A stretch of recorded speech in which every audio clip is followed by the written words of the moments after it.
The reason I came all the way here today is to take you, Michelle, and Lily back with us. What?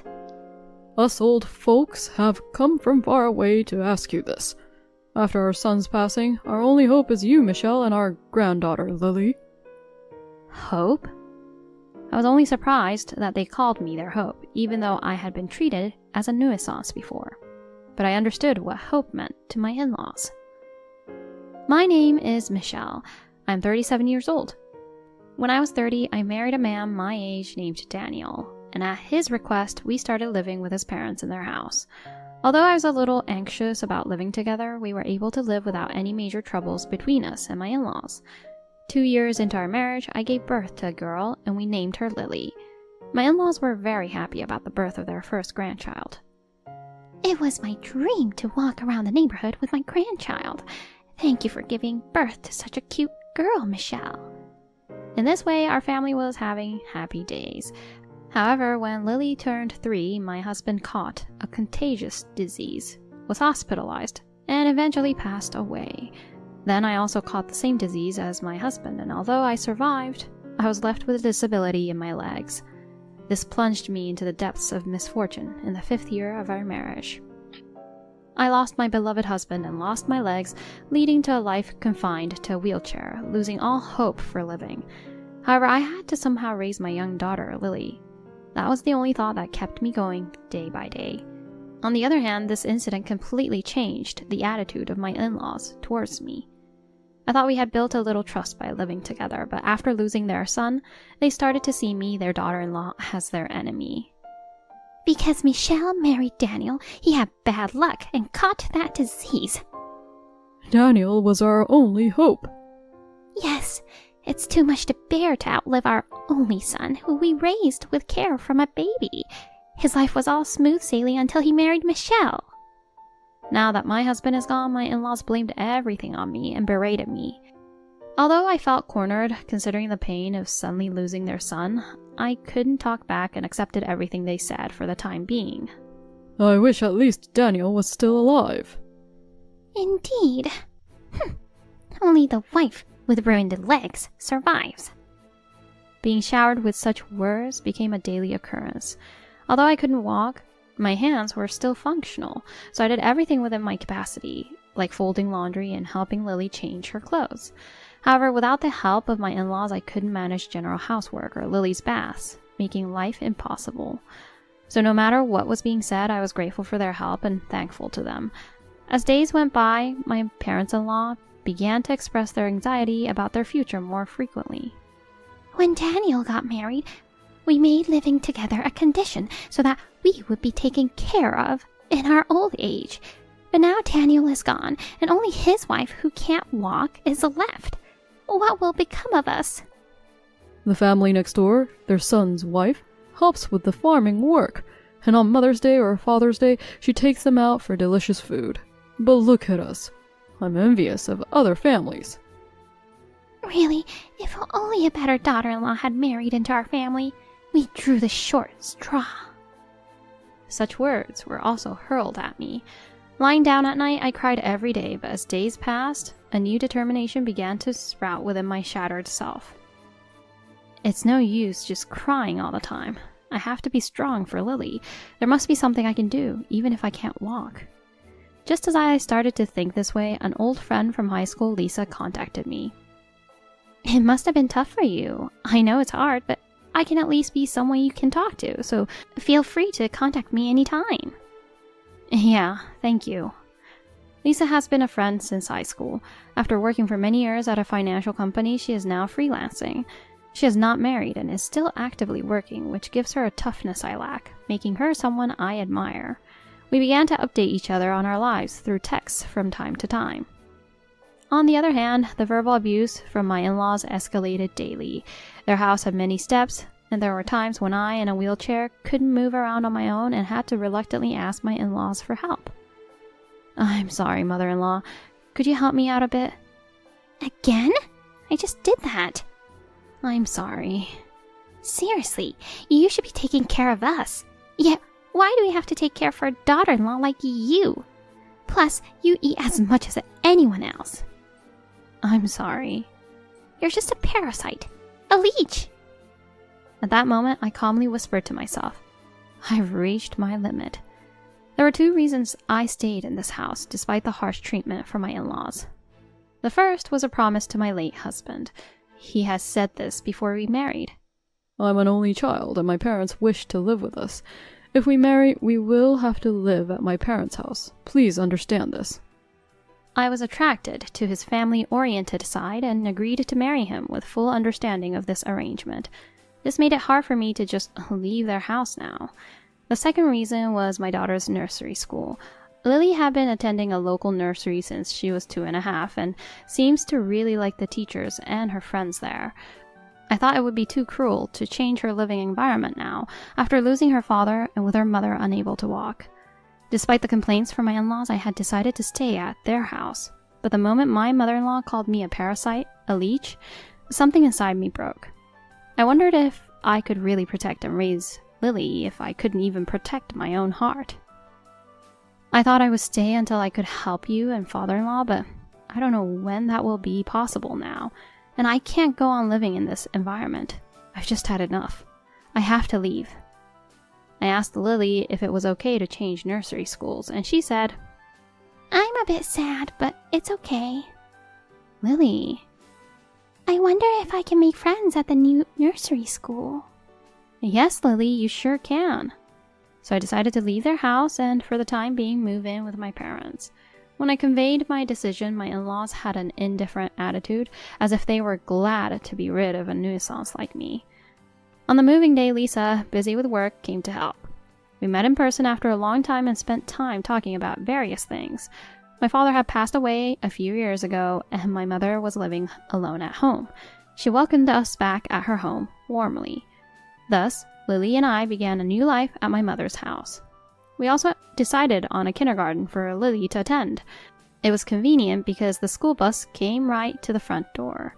About 2 years after we started living at my mother's house, I received several missed calls from my mother-in-law, whom I hadn't heard from at all.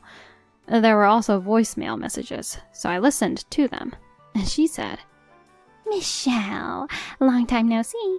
I was just wondering how you and Lily are doing. I'm worried, you know. If you ever need anything, please feel free to contact me. After listening to the voicemail, I was taken aback. My mother-in-law's voice was softer than I had ever heard before. I still remember the cold, silent faces of my in-laws as Lily and I were moving out. Yet now, they suddenly claimed to be worried. The next day, a voicemail from mother-in-law arrived. Michelle, darling, I saw on TV. Isn't it amazing? You're earning $20,000 a month now? Hearing this, I was startled. Did they contact me because of how much I was earning? Currently, I'm writing a blog about stock investments, and indeed, I've been surprisingly successful in earning profits. The mentioned $20,000 was just the peak amount I've achieved, but it's true that I've been making profits close to that amount. My friend Lisa was the one who introduced me to the job. Even if you're disabled, as long as you can use a computer, there's hope.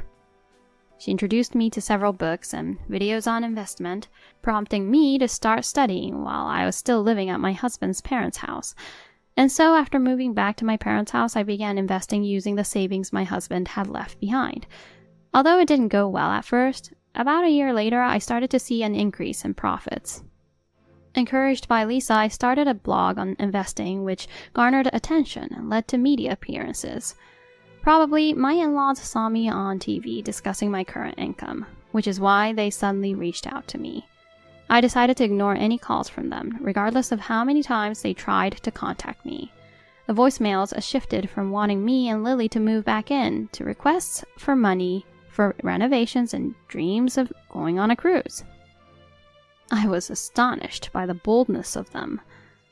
And so, I continued to ignore their calls. About half a year later, my in-laws showed up at my parents' house, causing both my mother and me to be taken aback. We let them in to hear them out. Michelle, this is terrible. You never answer our calls, so we had to come and talk to you directly. Exactly. You know you've got calls from us. Couldn't you have called back at least once? They went on to complain about me ignoring their calls for half a year. My mother looked on, bewildered. We came all this way today, hoping to take Michelle and Lily back with us. What? As elderly folks, we've come from afar to ask this. After our son passed, our only hope is you, Michelle, and our granddaughter, Lily. Hope? I was shocked that they referred to me as their hope, after being treated as nothing but a nuisance. It seems that to them, praising my husband as their hope and reliable one back in the days was actually code for we're counting on your money. Such thoughts crossed my mind. Please, come back to live with us. I was at a loss for words, thinking back on everything. Finally, I spoke up. But I can't live there anymore. Even if I wanted to, it's absolutely impossible. Huh? Why? You told me, Jane, that I'm a parasite and a leech. Huh? When did I? Yes, you did say that when I was living there. Well, I don't remember saying such awful things. Oh, that's strange, Jane. Have you started losing your memory? I feel bad for you. Hey, I'm not losing my memory. Stop mocking me. I'm not mocking you at all. Besides, you've given me a variety of nicknames, like a pest and useless wife. Jane, you're really good at coming up with nicknames. I almost admire your creativity. Living together can certainly lead to some frustrations. But you know, we really loved you, Michelle. Believe me, okay? Jane looked at John, urging him to persuade me further. That's right. We thought of you as our own daughter, and our only hope is for you to come back home with us. Being around young people energizes us, and we want to live with you and Lily forever. Isn't that right? They desperately tried to justify themselves, repeatedly insisting I return back to their home. When I was living at your place, I started studying investment. Despite my disability, I wanted to earn my own money to help you both in your old age, but whenever I was reading books or working on the computer, you two shouted at me for being a carefree wife who only played around. Back then, I didn't realize you were studying to make money. Listen, Jane, as you said in your voicemail, I did manage to earn $20,000 a month. That's right. I saw it on TV. It's amazing. Truly worthy of being our daughter-in-law.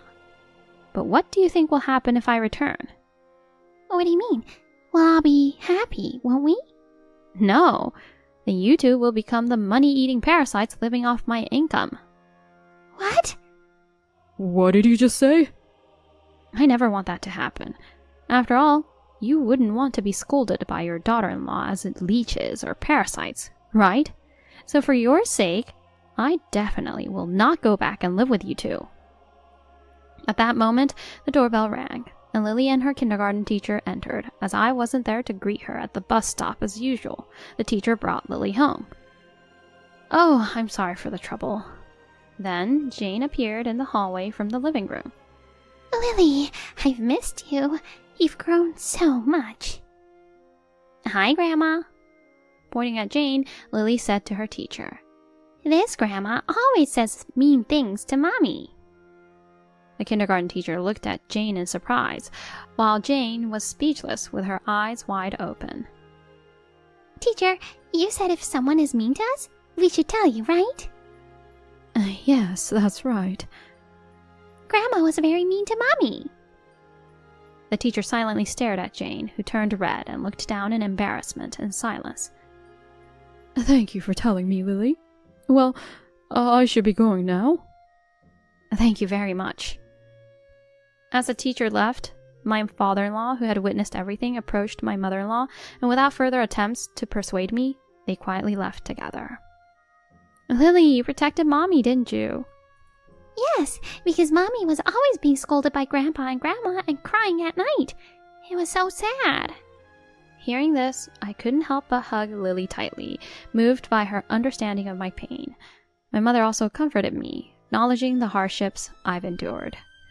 Thus, the relentless calls from Jane and John ceased. They had hoped to rely 100% on my earnings, but now they live modestly on their pension. Now that my in-laws aren't constantly calling, I feel like a whole new person. Although investing and blogging might not always be stable, Taking this new step after losing my husband and becoming unable to walk, I was able to gain confidence in myself, realizing even in this condition I can earn this much. This was a very significant experience for me, and I am deeply grateful to Lisa, who provided me with this opportunity and offered me heartfelt advice. Lisa and I still meet up for meals occasionally and maintain a close relationship like family. Lily will be entering elementary school next year. I am determined to earn a steady income and raise my daughter well.